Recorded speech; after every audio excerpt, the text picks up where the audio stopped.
Testing 1 2 3. Testing 1 2 3. I'm gonna wear my glasses to look a little bit more studious, but I don't know.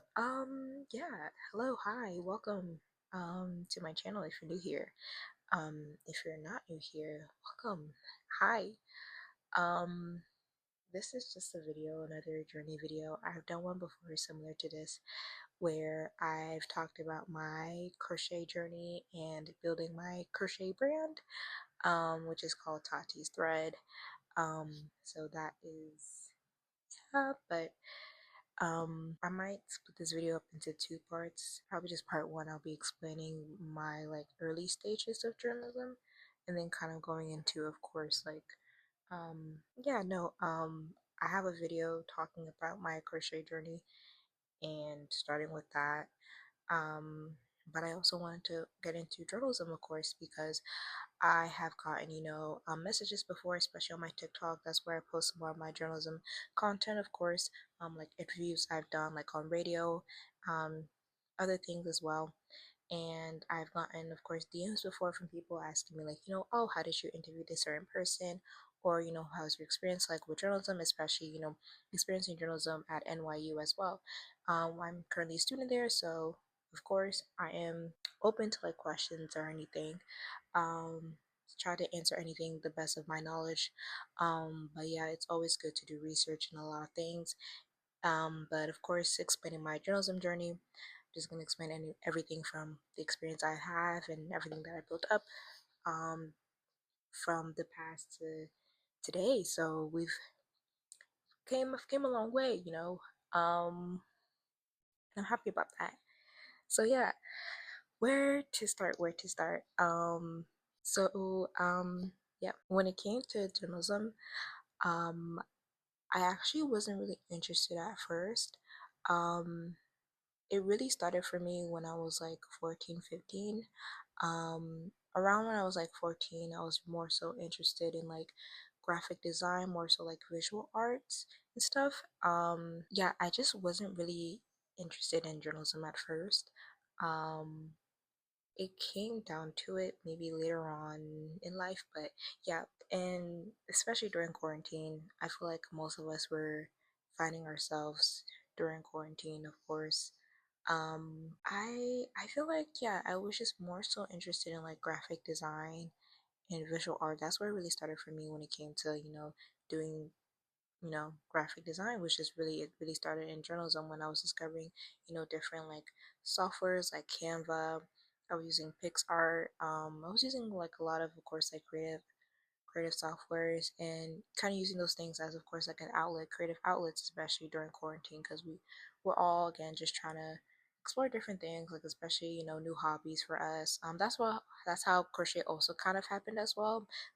Maybe a little bit out, maybe a little bit after quarantine, but I was knitting a little bit more in quarantine that I recall of.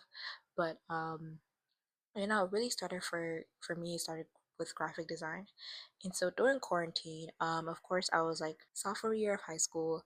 I was taking a class in video production, and I've actually taken classes in video production before in middle school.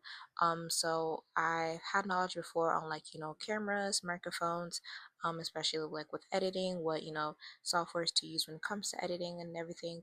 So I pretty much have experience in that. So when taking that video production class, I was learning a little bit more. Can't really recall what I was learning, which sounds bad, but I've learned a lot of things, which does, of course, help me when creating content, relating to journalism and stuff like that, relating to broadcasting. I just can't recall them at the moment. But I will say the assignments I was doing for that class, of course, um, I guess I remember one time where my teacher was like, hey, like the stuff that you create for the class is pretty good, like something along the lines of that. And he was like, I think he needed more people for the TV magazine that we had at our school at the time. And, I was pretty interested. The only thing, again, this was like quarantine, and the TV magazine, how it was run, it was like a live stream. So, like, it was like doing the morning announcements, which I'll explain a little bit more. Um, later. But basically, he was like, if you would be interested, join the, TV magazine that we have. And it was called like The Sword. So I was like, sure. And basically, the TV magazine was just kind of, broadcasting like things that were happening, school on like campus, and I think sometimes off campus too, but it was just mainly on campus stuff. So like, student life. We did stories about a couple of teachers at our school. We did pretty much, yes, it was just mainly just student life stories. But I remember he, I think, asked me to do a story about a student who was really interested in making model cars.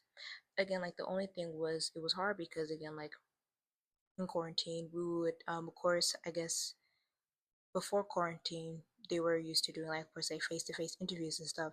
But of course, like I think we are just thinking about like brainstorming, okay, like how can we, have a successful interview, but without having it face to face.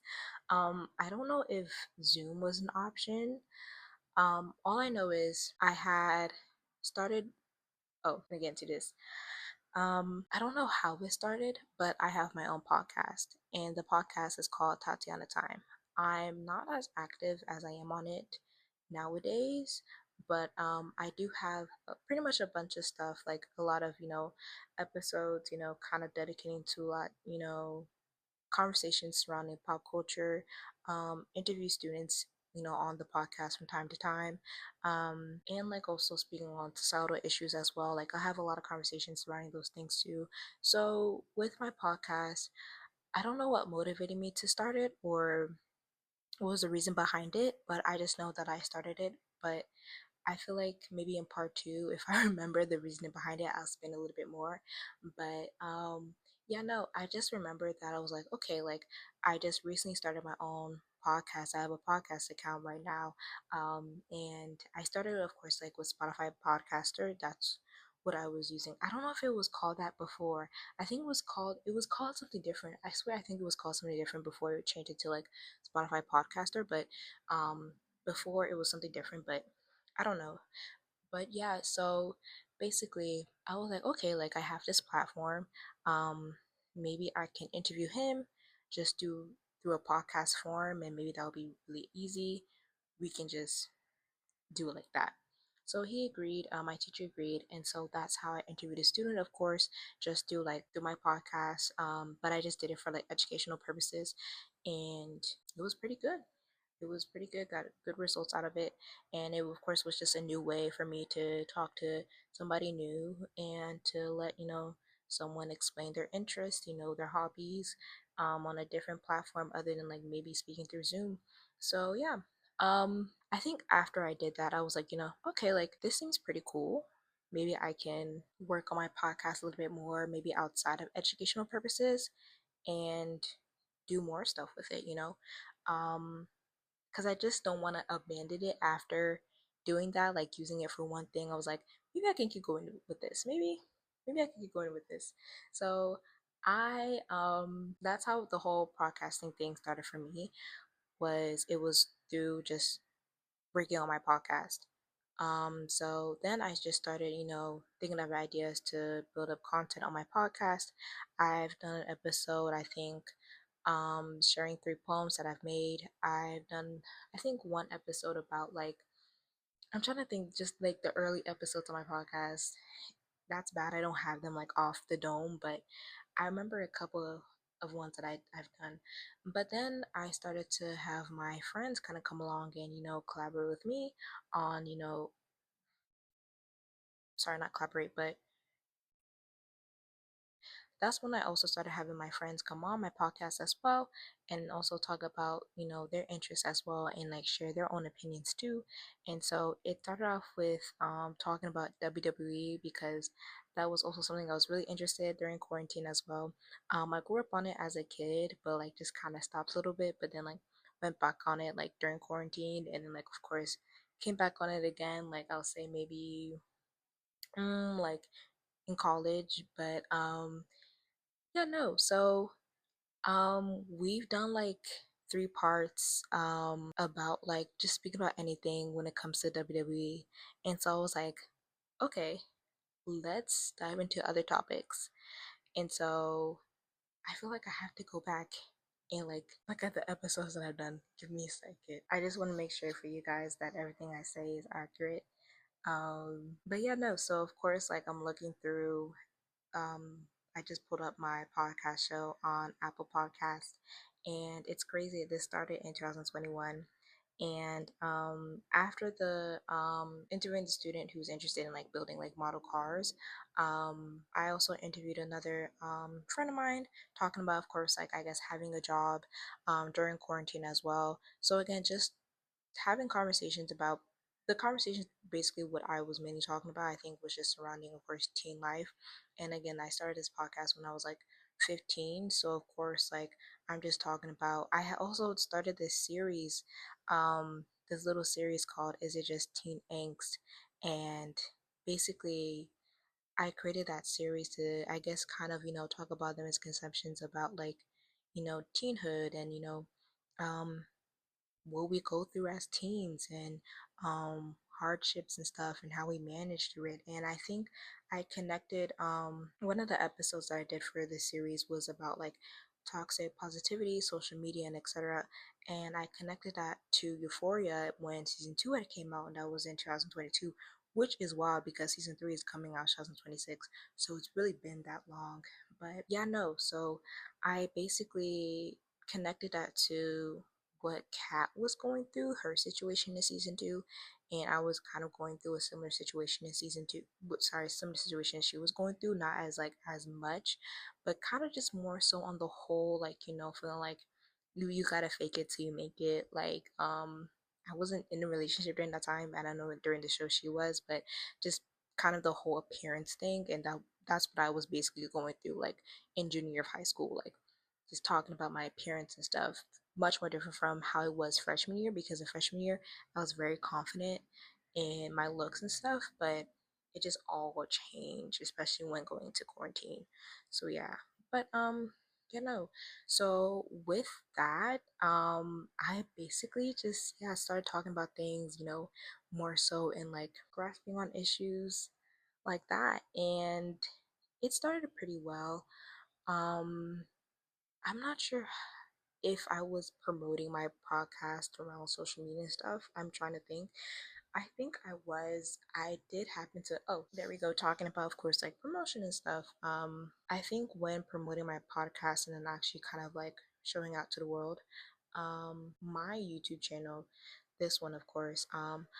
I think I was posting podcast episodes at first. I don't know, or if I posted some other content, but when I did started posting, of course, my like episodes from my podcast, I don't know much about views, but I think I was just putting it out there to put it out there, basically. I don't think it was on my YouTube until maybe later on into the year. Maybe like 2023, that's when I started having everything on my YouTube. I could be wrong. Just look back at the dates again, but everything was just mainly just out on like my podcast, I think, before getting it on YouTube. But basically, when it came to posting it on social media about my podcast, I had started a page, and I think it was on that page. So I have another page, and it's called Inside of Tati's Lair. And of course, I'll explain like why it's called Inside of Tati's Lair. But basically, I don't think it was called Tati's Lair at first. It was called actually Tatiana Time. I think that was my Instagram name at first, or I think it was Girl with the Orange Curl. I basically made that name because I had like these I had dyed my hair ginger, like copper-ish, and like I had it in cornrows. So I was like, I'm just gonna call it Girl with the Orange Curls. I don't know, but basically I think it was one of those two names, and that's when I started, of course, like posting stuff about, my podcast, of course, like episodes that I did with my friends, just like maybe solo episodes as well. So getting into that's when I started promoting a little bit more of my episodes. Um, I also started to create a blog, but it's not the blog that I have today now. It was created on like Winx. I use WordPress, but it was created on Winx, and basically I think it was called Tatiana Time, but I don't know if I still have access to it. I want to look into my old stuff, of course, and like kind of reminisce a little bit. But um, yeah, no, it started with that, and that's where I will also post about like not only my podcast, but then post about other things too. Like I said, like talking about social issues and stuff like that. Um, I talked about a lot of things and made like a lot of, and that's when I was also starting to write a lot. During quarantine, I was writing a lot. I was writing a lot of essays and like articles and stuff, and I was pitching most of those things to like independent, like small magazines and everything, which I'll get into a little bit later. But basically, I was just posting stuff on my own platform at first. It was just stuff on my own platform. So it's if you wanna, of course, when starting off small, it's always good to post your own things, like your own content on your own platform at first. And but if you want to go to another platform and like maybe have, of course, more publicity and stuff, go to a small platform too. You know, like maybe one that has like a little bit more following than you, but if that makes sense. But yeah, so it kind of just started from there, of course, just like creating my own blog and then like posting my own articles and everything. I'm trying to think of like then kind of transitioning out from quarantine and then now going back into, of course, like our regular lives and stuff. Sorry, I'm hitting my because I know it's gonna pick up, but going back into our regular lives and stuff. Like I said in the beginning, I wasn't really interested in like journalism or anything with like communication or media and stuff. Um, just the podcasting, I think, was just something I used to kind of cope, what was going on in quarantine, just to kind of get by a little bit. And it worked. It definitely helped me build up my skills more a little bit, especially with podcasting and other things. But going to the next year, 2022, and kind of following in 2023. So basically, I had, what is it? So my school had a broadcast and journalism academy. Um, I don't know what made me join. I think it was just based off, taking the class that I took during quarantine. Of course, the course that I took it was the video production class, and I don't know if my teacher recommended me to be part of the academy, but I know that a family member of mine was like, you should really get into communication. I think you'd be really good at that. At first, I was like, I don't know. But I was like, why not try it out? Why not take, the risk, of course? So I got, of course, into the academy. I don't know if I needed to sign up or anything. Maybe I did, but no, or maybe I think it was just a requirement from the video production class. I was in of course, the academy, and being part of the academy, I feel like I was learning definitely a lot more things that I did from the video production class, and also at the same time, I feel like, of course, new doors open for me as well, and for my peers also in that class as well. Um, so basically, our school, I don't know if it still has connects with it. I think it does, but basically, so there's this thing with PBS, and it's called, I think it's a separate thing from actual PBS, but it's like part of PBS. I don't know how to explain it, but motorcycle. Yeah. But basically, it is called, I'm so sorry. I had to switch to my computer because my phone ran out of storage. And I'm trying to free it up. But let's continue. I think I was talking about being part of the Broadcast and Journalism Academy. And I guess it's easier, because with being on my phone, I can I guess look up things, but it's also gonna die soon, so I don't think I'm gonna use it as much.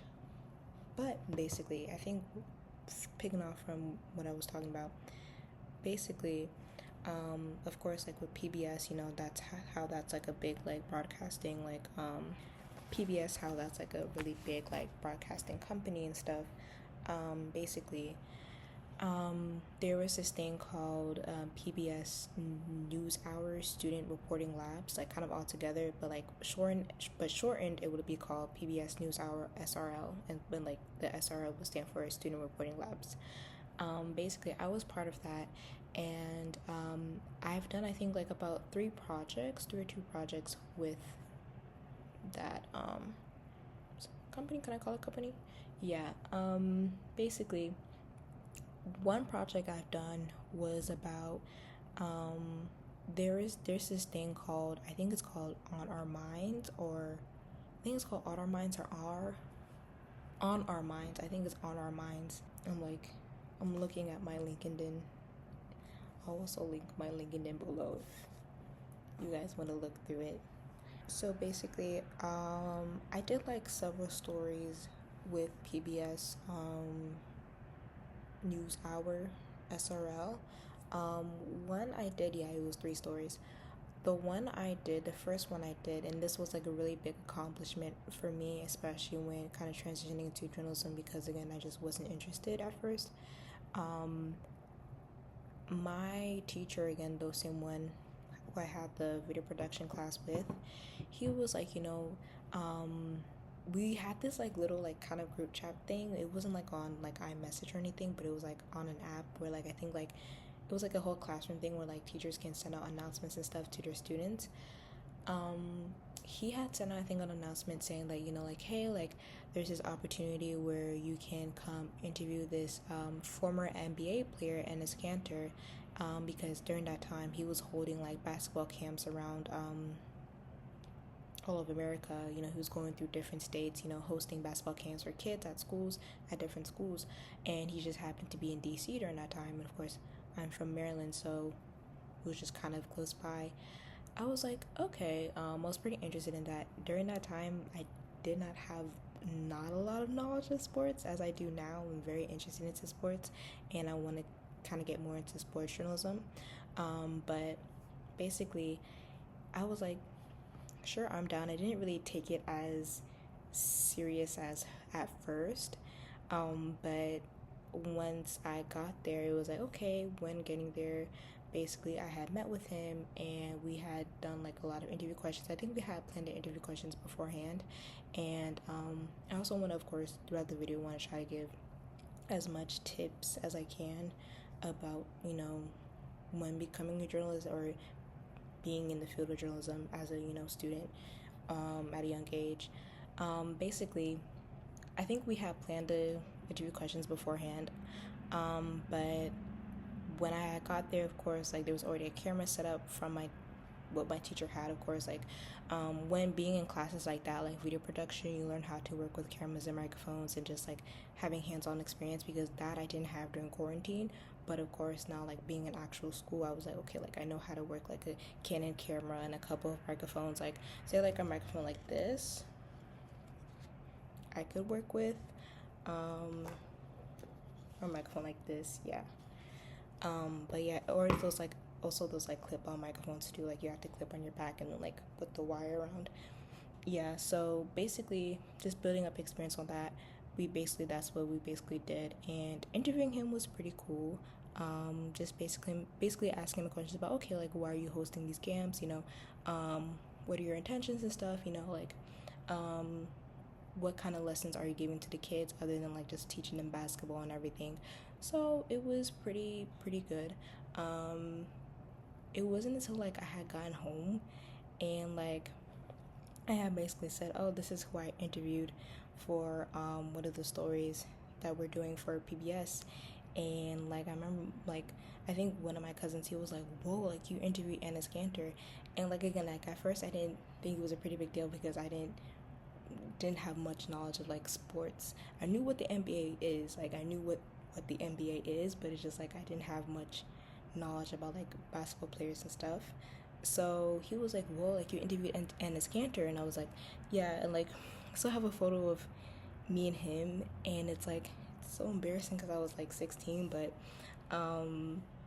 yeah, basically that's what I did. And that was like I think like kind of just like my first taste of journalism. Be like, okay, like maybe I can get used to this, maybe I can do more with this, start interviewing people from different, like say, industries and stuff, different.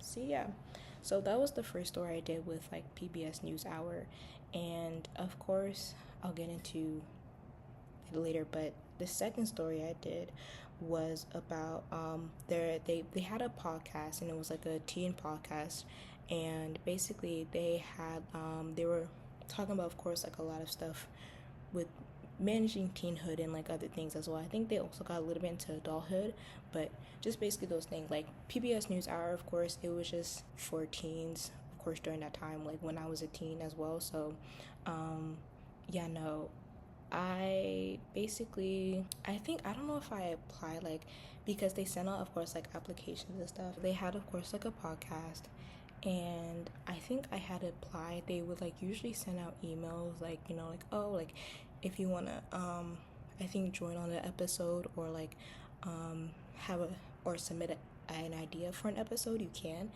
And I think, I don't know if I submitted an idea, I probably did. And basically, the episode that I did was, of course, about Euphoria. And I think I was mainly talking about, I think the topic was about like mental health. Because again, the podcast is surrounding mental health. So basically, talked about, I think, like, kind of did a connection with Euphoria and mental health, but also I think like the connection with like substance abuse with also teens as well.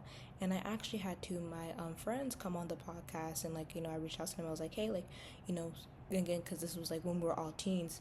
I was like, would you guys want to come on and like share your opinions, of course, about like mental health and like substances and stuff and whatnot. They would share, what they were comfortable with, what they wanted to say and everything. And I was basically, like, I don't know if I shared anything from me, but it was a good conversation, and it was a very important conversation as well during that time. And yeah, just again, like, mainly I think most of the stories I was doing for real, like, in my early stages of journalism, was just stories about navigating through teenhood during that time and stuff. Because yeah, 16 was like a really big age for me, and that's when like a lot of stuff had changed for me. Not only like making a lot of accomplishments, but just like a lot of stuff. I'm 20 now, but yeah. So basically, um, the third story I did with PBS was then talking about the teacher shortage. The teacher and bus shortage during that time. So, of course, now kind of coming out of quarantine, I don't remember what caused the shortage. I think it had to do, of course, like with like a lot of like, I think, illnesses and stuff. I think like just a lot of teachers were, again, like losing their jobs. Same thing with bus drivers too. But I don't think that's the reason. I could be wrong. That I should do research on, but um, basically I do remember, of course, like, there was like a lot of, ongoing like professional like stuff, like a lot of developments happening within like the educational system and whatnot during that time when coming out of quarantine. So I remember I had interviewed a teacher before, actually, and I had interviewed her, of course, like, her experience going on with this teacher shortage, and how it's been really hard for her, especially covering not only one class, not only her own class, but then covering other classes as well. And then, like, I think there was also a problem with substitute teachers as well. Like, I think it was either there was more substitutes or less substitutes, but it was a big thing. And that story, emotional, but like, not to say that's bad, but it's good to share stories out there like that, because it's like, it's a point for people to see, like, like, hey, like. But yeah, no, those were stories that I was doing for PBS during that time. And yeah, just documenting and like covering stories, of course, like a lot of, not only like, say, like, issues like that, like teacher shortages and whatnot, but then also going into like mental health, but then also going into like helping, I guess, kids, and teaching them life lessons and whatnot through basketball. And I was like, okay, like, because I know when starting journalism, it's like, I think you can pick different not categories, I don't know if that makes sense, but like different fields you want to kind of go into. Like how I was saying before, how there's like sports journalism, then there's also music journalism, then it's just like, I don't know if there's like maybe just general journalism, so it's just like different types of things. But the thing is with me is like, I like to dive into everything. Like I like to get my feet wet into basically everything. So it's like, I was just basically reporting things on that at first.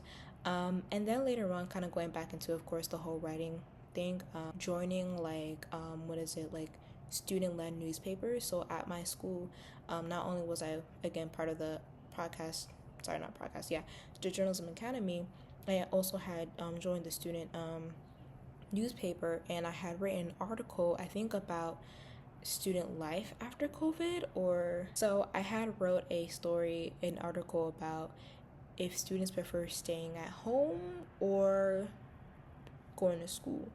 And of course, during that time, I think around quarantine, I remember they were like saying, oh, like I think they were able to select a few students to come back. But of course, like the mask regulations and stuff, like you still had to wear your mask and everything. They, what is it? I had chose to stay home during that whole option thing. I had chose to stay home, but I know that a couple of people did choose to go back.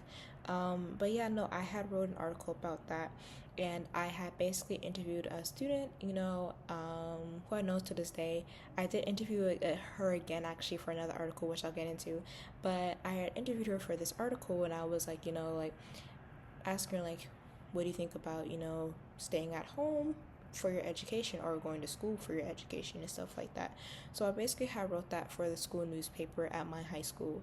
But then that's when I started to go into other student-led magazines that weren't ran by my high school. But basically, I had joined this one student-led, yes, I had joined this one student-led like newspaper, and it was Montgomery County because that's where I went to school.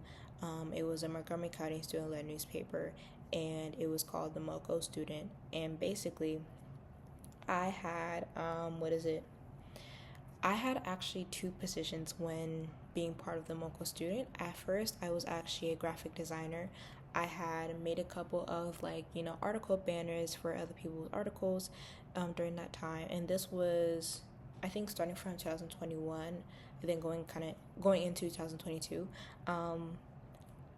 In 2022, actually, I remember, I think I had applied again to be a writer, and that's when I had written an article about taking either the physical SATs or the digital SATs. And it was actually pretty relevant because I don't know, because 2022, like around that fall time, that was like senior year for me. Again, like kind of going into 2022, then 2023. But I do remember taking the SATs in my junior year of high school. But I took the physical form, not the digital. But I think some people took the digital. I'm not sure if it was out then, and I'm not sure if it's still a thing today. Maybe it is. But yeah, no, I had took the physical kind. But I do remember. Wait, did I take the physical kind? I don't want to lie on here. I don't. So I'm just trying to think, did I take the physical kind or did I take the digital kind? I feel like I took the physical kind. I feel like I did. No, when retaking the SAT, I took the physical kind. That I remember. But I don't know. When my brain, yeah, but basically, I'm confident I think it was the physical one.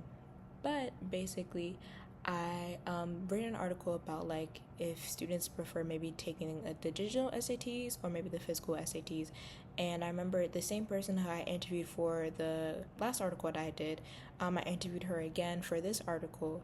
And yeah, she just gave, of course, her opinions and like her perspective as well too. Of course, I'll link those articles down if you want to read them. But I don't know if it's still on the website again. Most of the stuff was like in 2021, 2022, so I'm not sure most of the stuff up.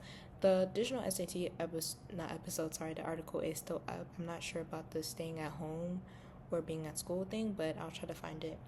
But basically, I had written those articles, and again, this was just me now kind of branching out of school, and now I'm doing activities outside of school. And it's always good to do activities outside of school. Again, like it's always good to also build up experience inside of school as well, but like branching out outside of school is good too. So other than like being part of the MoCo Student, then I joined another Montgomery County magazine, student-led magazine, and this was called the Amplifier. And so basically joined the Amplifier. I had joined this magazine, but I had took like different positions. I was also not only a contributor writer, but then also I was an artist too. So I applied to be an artist, like graphic designer. Um, I don't know if my art was in one of the magazines, published magazines, but I know my article was. And basically, I had written an article about school tea pages and how that was really a thing. I don't know if it's still a thing for students today, but it was a thing. It's weird because my college also has a confession page, and I guess all colleges have a confession page too. So it doesn't really go away after you graduate high school. So, no, I had interviewed somebody who was running a um, tea page at the time, and I was basically asking them questions like, like how do you feel about running a tea page? Like, do you feel like it affects students and whatnot? Like, I guess your perspective. And I think that's interesting, kind of going to this source at first, then other than like going to students, like, how they feel. I don't know if I asked the student their opinion on how they feel about tea pages, but I know I went to directly to the owner and I was like, how do you feel about this? Doing things like that. So basically, yeah, I had interviewed them, and that basically was published in a magazine in print. So this was actually my first print, like my first article being published in like a print magazine other than like being having it online. So I was like, oh, it was a big accomplishment for me as well. And like, unfortunately, I don't have the magazine to this day. I remember having it. Yeah, I remember having it, but it's online. Like, they have it online, so like you can. Yeah, no, it was good to again just kind of like branch out of school and just go into other things as well. But then again, of course, like going into actual like magazines that are not student led.